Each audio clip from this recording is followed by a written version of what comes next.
Welcome to the latest video of our Ubuntu series. In this video we're going to quickly discuss and cover a couple programs that you can access from the Ubuntu Software Center that'll build on to your existing experience with Ubuntu. Make it a little easier, a little funner to use. All these applications are free and you can locate them all through the Ubuntu Software Center. The first program I want to highlight is PlayOnLinux. PlayOnLinux is a front-end for Wine which allows you to quickly and easily install Windows programs with as little hassle as possible is the aim, and it works fairly well. To install a program, you simply click the green install icon. You can step through any of these categories, find the program you want to install, and if it has a downloadable client, you can download it and install it. If you have the actual installation media, if it's a game, you can use PlayOnLinux in conjunction with that media to install the game. I've used this to install Guild Wars before, and it plays just fine. Originally, PlayOnLinux was designed for games, but has since branched out to other categories of programs as well. It's a handy front end for Wine. Our next program we'll cover is GIMP. A lot of people see GIMP as a replacement for a program such as Photoshop. GIMP can be kind of confusing to use for those who are new to GIMP. For those who haven't used it before, it's kind of spread out. I like GIMP. I'll be the first to admit I don't exactly know my way around GIMP as good as I would like. It is a very handy program to have. I've come from the Photoshop world, so some of the things do translate, some do not. The basic GIMP interface is set up of 3 windows. You'll notice we have our layers, we have the main program window, then we have the toolbox. Whereas in Photoshop, all 3 of these interfaces are compressed into one window, one program. If you need something like that, feel free to check out the GIMP Shop program. You'll have to actually visit, you'll have to Google that and visit the link to that. That's not in the Ubuntu Software Center by default.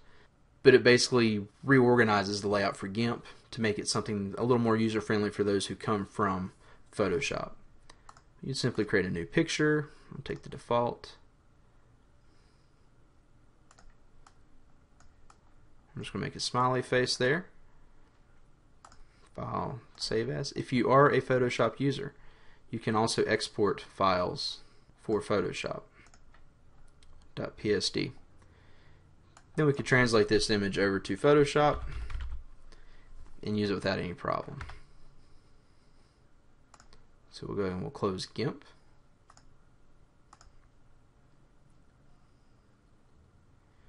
Sound and video is a category that I really have a lot of fun with.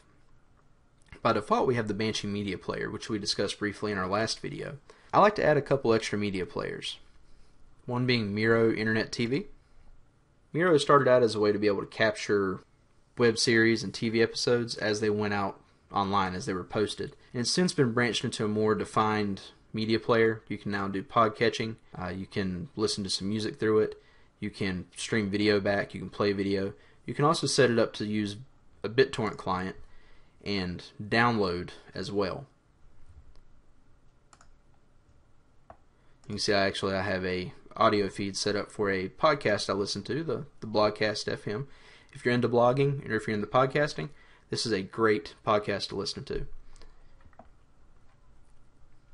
We can actually play our Buck Bunny trailer through this as well that we previewed in our Banshee discussion last video.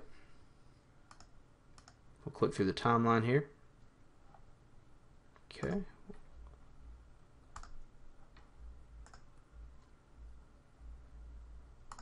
The last program I'm going to touch on today is VLC. That's the Video Land Media Player. This is a very handy player. It'll play virtually any media file that you can throw at it. I've had it play from DivX files to AVIs to Windows media files, MP3s, OGGs, MP4s. It'll play virtually any kind of media you throw at it. It's very handy. I like it a lot. It does have some advanced features. You can do some streaming through your network. You can use it to capture video and audio and things of that nature. We'll run our Buck Bunny trailer through here as well.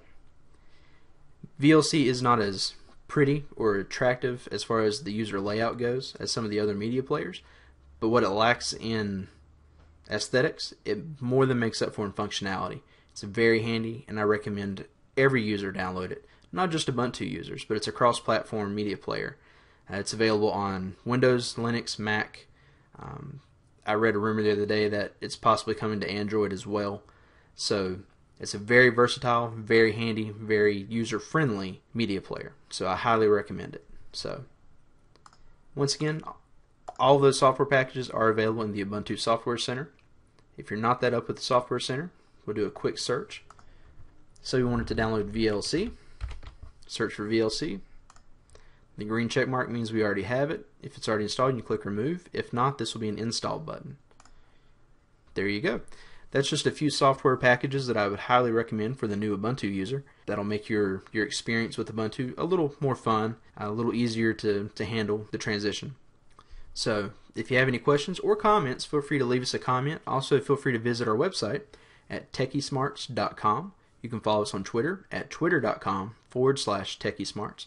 Also, find the link to our Facebook fan page down in the video description, and swing by and like our page to get updates on when new videos go up and when the blog's updated. And do tune in next time, because we'll discuss a few quick and easy ways to speed up Ubuntu, whether it be from boot or just even using Ubuntu every day. In the next video, we'll discuss how to speed that up. Once again, thanks for watching.